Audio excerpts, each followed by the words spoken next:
So, Dodie, let me run a quick test with you here. Okay. 65% of people who floss their teeth Yeah. reduce their risk of getting mouth cancer by 28%. Wow. Oh my God. Tell me more. Well, Where the does that thing come is, from? I actually can't because I just made it up. It's total rubbish. Oh, that's super frustrating. It is so hard to know when the science behind media stories is true or manipulated. Yes, and it happens a lot, and I get really annoyed about it. So I went on a little bit of a mission to try and find out what's really going on and what we, as just your average person, can do about science being used to tell stories that aren't true. Okay, so I guess that is what matters on today's episode of Discovery Matters. That's exactly right.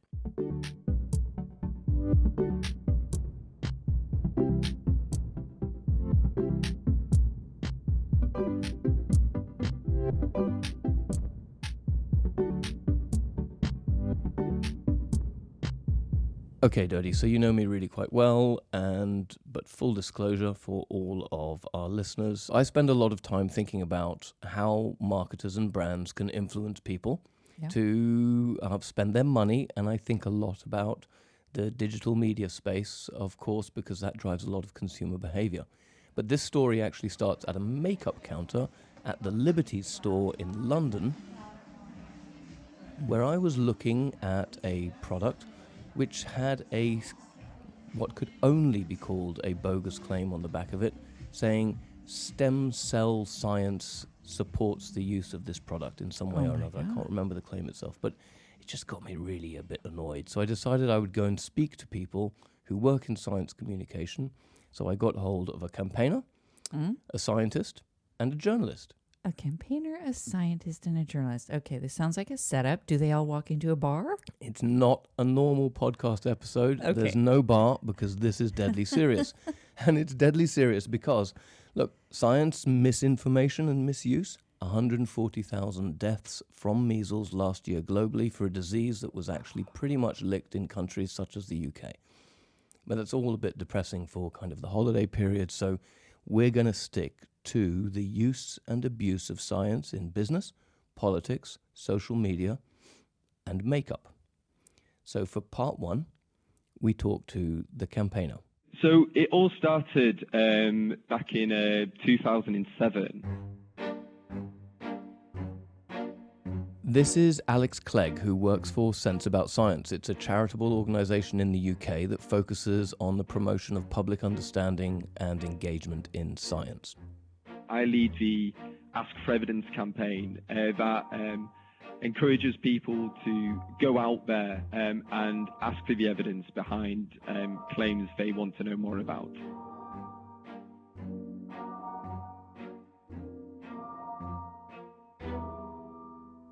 Why did you start with Alex to answer these worries that you had?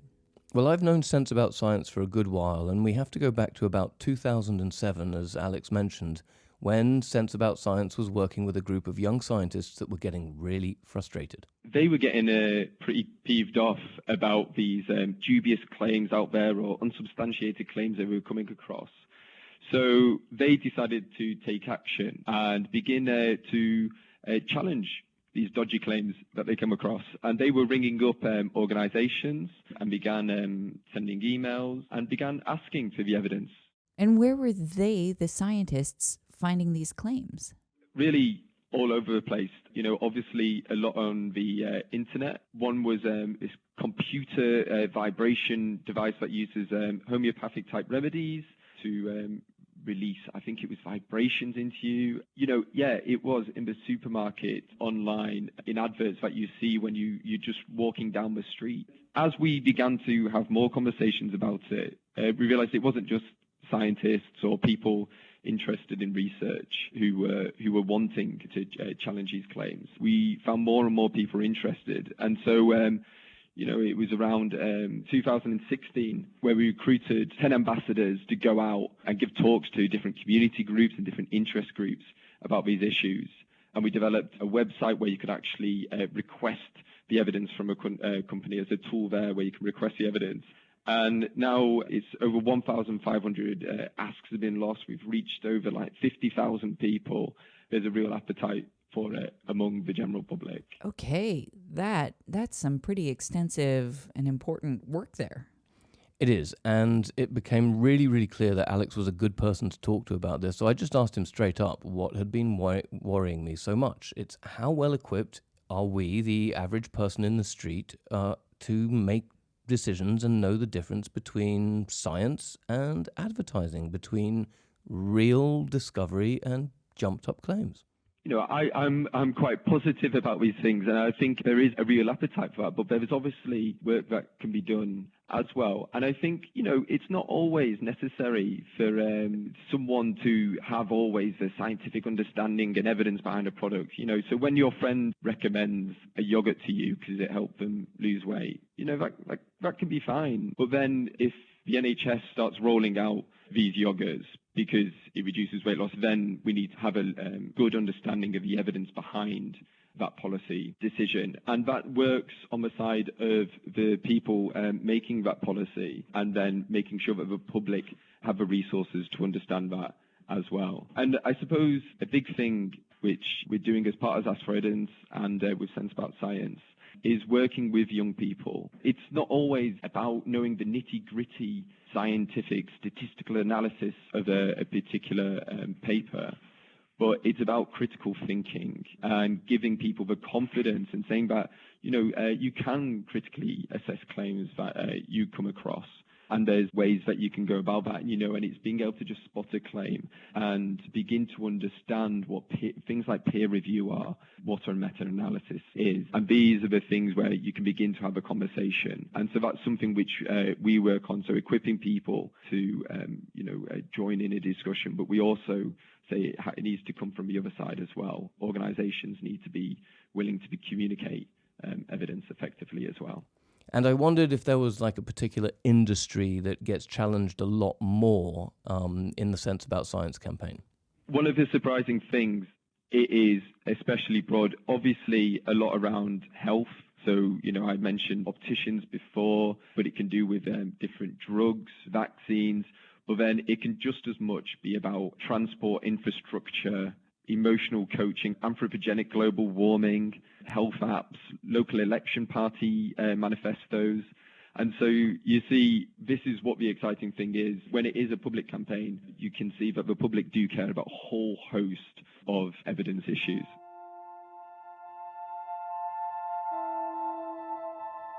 Well, that's super encouraging in a sense, because, of course, I'm gullible. I believed your statistic about brushing teeth at the beginning of this podcast, and it's also a bit discouraging by some of the things that we see in our field of work in science. But to see that there's a groundswell of people who are asking for evidence in this day and age, I'm just going to say it, that's actually pretty encouraging. Yeah, I actually felt relieved. I've been grumpy about this for quite a while, but to hear Alex talk very positively about it was really encouraging. But you know me, I never miss an opportunity to be grumpy about something, so I had to go and find another opinion. So just to be sure. Yeah, exactly. So now we move on to part 2, the scientist. I'm Anna Young, and I'm a materials scientist at the National Physical Laboratory. All right, so what brought you to Anna? Well, I got to Anna through Alex, actually, and she's a scientist and an ambassador for Alex's Ask for Evidence campaign. And I wanted to ask Anna a really simple question. How often in her daily life does she see scientific claims where she thinks, that looks a little bit dodgy to me?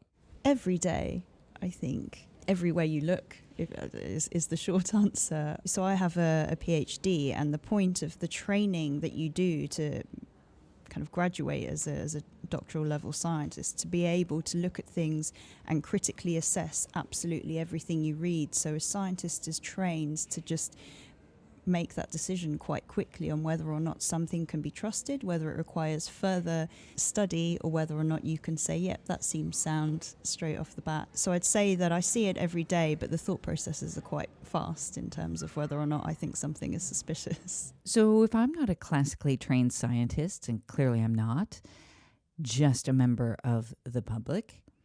What questions should I be asking when presented with what looks like a science-backed claim for the effectiveness of a product? For example, that makeup product that you were looking at. For me, the first thing I do is immediately look to the references that they've used. So if it's something like L'Oreal saying that 90% of women thought that this cream made them taller, normally there's an asterisk at the bottom saying, 9 out of 10 women tested. And you can say, well, a group of 10 women, that's really not a large enough group to get that kind of valuable statistic from. If that's not immediately available, you can normally see where the references are, or you can Google the research and the research papers will come up. As a member of the general public, being able to understand the research paper is another thing, but the way science is communicated normally is published in a scientific journal, and the top paragraph of that publication will have an abstract that basically gives a summary of the findings, and within that abstract you can normally see how overinflated a claim is, if it is overinflated. So in the abstract it might say 10 mice got eczema from eating blueberries, and then the headline might say that the reason that there's an eczema epidemic in the country is because we all eat so many blueberry pancakes, and you think, well, when did they bring pancakes into this? That's not what the article said. So once you get comfortable reading abstracts, the evidence will be presented fairly plainly in a scientific paper in the abstract. So that's where I would go first. And if you can't find a journal article, well, that's telling as well. So while you were chatting with Anna, I hope you also asked her about the influencers that got you worried in the first place. Yes, completely. And never to miss an opportunity, we dug into that. And actually, her answer was pretty interesting. I'm not going to blow the whistle on any specific influencers, but I think that they ultimately, in order to sustain their careers as influencers, they have to be promoting products, they have to be advertising products and saying that they love certain things that they're paid to say that they love. Now, when you see in an advert, you know that that's an advert telling you that the product is amazing. But when you see a relatable human being through Instagram, which is something that you and I both have, telling you that they love something and that's changed their life, you are more likely to believe them. And whilst I don't think influencers are necessarily bad people, they do have to promote things in order to sustain their job, to make a living. So there's a danger there that people are being led to believe that something is, they need to go out and buy something because an influencer said that it's great, when they're not seeing what goes on behind the scenes in terms of how influencers work and how they actually get to that position of having 100,000 followers and not needing to have any other job outside of what they do as an influencer. But it's really interesting for me, I think. I really got into skincare blogs when I developed acne when I was 25. So I followed everything that the first blogger I started following said. Then I got into various blogs and I realized when a new product was launched, they would all say that this was a life-changing product, and it became very apparent that they were all distributed this product and told to say it's amazing, and then the next product comes out and they do the same thing, and that I immediately lost trust in whether or not those things work. That ultimately is still advertising.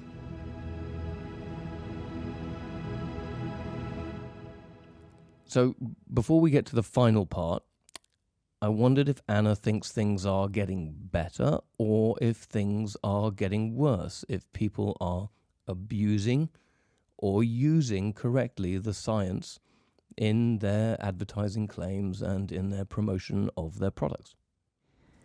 I think with the internet, obviously people have a lot more information, and that's a great thing. But even with people who understand scientific evidence, trials, etc., without the training behind it, it's still very difficult to understand what to do with the evidence that's available, even if you know how to find it. I'd say that I'm probably not old enough to know whether or not things are getting better or worse, because this is the time that I've been alive in. So let's talk to the journalist, who is very often the person responsible for interpreting the claims made by companies and putting them into print or digital media. Putting them before the eyes of the public. Exactly. Hello, testing. Okay, who's this? So my name is Liz Stout. I'm an ex-beauty editor and a freelance journalist who now dabbles in the world of branding and copywriting. So I met Liz and her dog Margot, who was like really interested in the microphone and kept, we shut her behind a door at the end of it. Don't get involved, Margot. Liz really knows a lot about the use of science and scientific claims in the promotion and sale of beauty products and makeup, like the one that I was looking at in Liberty's. Other stores are available. So straight off the bat, I wanted to know if Liz sees a lot of science in the promotional materials that's pushed to her by PR agencies and companies asking her to promote products. Yes, more so as a journalist. So, if I'm writing a beauty piece and I'll be sent the blurb from a PR, which ranges from being, very scientific in terms of linking to clinical trials that have been done, right through to literally using these sort of pseudo-scientific terms that, aren't really saying anything, but are sort of quite seductive in terms of the fact that they're new and they sound like a sort of new, exciting innovation.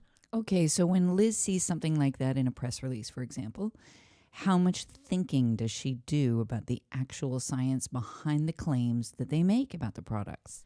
Well, I think as a journalist, you have to, because actually you won't get your story commissioned by your editor unless it's something quite groundbreaking or quite new or quite interesting. We're talking about beauty now, so any brand that comes to me with something, with a new product boast, you have to check it out, because ultimately there's accountability from the publisher point of view. Good journalists and bad journalists, ultimately it's about having evidence to back up your claims, and I think we're trained to do that. So the answer to your question is I would want to see evidence. I'd want to see what these pseudo terms mean and what they're actually sort of claiming to do. Does Liz know, are there companies out there that are misusing scientific terminology? Even the illusion of clinical trials by saying 12 out of 15 consumers prefer X product. And then you see that the sample size was, 20 friends and family. I mean, I think that's a quite sort of Machiavellian view of it. I don't think they're deliberately setting out to do that, but I think very often in order to, grab attention for a new product or a new concept, I think sometimes science claims are slightly glossed over. They appear more exciting than they actually are, I guess is what I mean. So, something might be called some new name that actually when you look and you read the small print, you realise actually is not anything particularly groundbreaking at all. They've just packaged it up rather cleverly into something that sounds extremely exciting. And then, of course, in the past when I've worked on things and you actually then get experts in to look at the product, because quite often, as a journalist, we've run tried and tested features, or we've tested them on people, and that's involved getting, a science person to look at the ingredient list and actually ascertain whether that product is going to do something or not. And then you kind of look at the amounts of ingredients that are in there. So something that claims to have, Q10 actually is the amount of Q10 in there going to do anything. The retinol actually is the ratio of retinol to other ingredients actually going to be effective. And they're the small print things that I think your average consumer probably doesn't look at. They're just sort of seduced by the sort of grander top line claims that a product's making. In the end, I kind of got to the root of what had been nagging me, the worry that brought me to the question in the first place. So how does somebody in their early teens distinguish between an influencer who is focused on doing the right thing and telling the truth and an influencer who is maybe not and has other motivations at the back of their mind? Okay, so I think for that, Conor, I think it's less about, targeting individual influencers. I think it's more the phenomena of the social media, which is more worrying than actually the individuals, because I think social media as a whole, like Instagram, just presents a very glossy, aspirational view on things. So I think the danger, if you're talking about your daughter, and I have a daughter the same age, I think it's more about them that they are seeing, you know, a reality that just isn't a reality. They're seeing images of, you know, lifestyles that just are completely posed and completely, you know, fake. They're just not real. So that I think is something to worry about. I do think there's a growing movement to expose that. So people like Celeste Barber, who, you know, she's an Australian comedian who does hilarious Instagram posts where she sends up basically Instagrammers who are posting these sort of very glamorous shots, and she just basically does her version of them, and they're brilliant. They're just brilliant parodies of what you know, what's appearing on these very glam feeds. So I think there's that. But I think, you know, when you get down to a sort of beauty product level, and I know that's how we started this conversation, you know what, I think, you know, buying an eyeliner because Kendall Jenner's got it, or, you know, buying a lip gloss because, I don't know, Taylor Swift used it once, I'm not sure that I personally think that that's too much of a worry. I think it's sort of part of being a teenager. You sort of want to look like you want to look like your idols, and in our youth we probably just had posters of them on our walls and to that. But I think it's just sort of a natural evolution of that. I came away from the discussion with these three thinking that, you know, it's not as bad as grumpy me thinks that it's going to be. There are a lot of people out there who really are challenging the claims, asking the questions, the right questions. There are people out there who are helping people to find the answers to those questions. And there are good journalists out there who are doing good work, making sure that when a product makes a claim about what it does and what it doesn't do, that those claims are checked and that they're appropriately challenged. Is there a simple litmus test? Is there somewhere where people can go for a yes, this is true, or no, it's not? Yeah, completely, you can. And there's a whole series of these places that you can go to look for scientific facts. One place, if you're looking for evidence about clinical trials and health claims, a really good place to start is the Cochrane Foundation, which does meta-studies into clinical trials. If you're really looking at health, one of the other areas to go is to Full Fact. It's a UK fact-checking website. Is that fullfact.org? Fullfact.org, yeah, and that's if you're looking at claims that are, you know, more broadly, not necessarily purely science-based. And then, of course, there is Sense About Science's Ask for Evidence campaign, where you can go and you can download letters and a form that you can send to the organizations that you're asking for. And so that's senseaboutscience.org. So you can go there and actually ask for the evidence for any claim that you've seen from any company about anything. Okay, so from the trio of the campaigner, the scientist, and the journalist, I'm not sure if I feel more optimistic or pessimistic, but at least I know where to go. Yeah, and it turned out not to be a joke. Any of it. None of it. No jokes. Thank you for listening to this episode of Discovery Matters. Thank you and goodbye.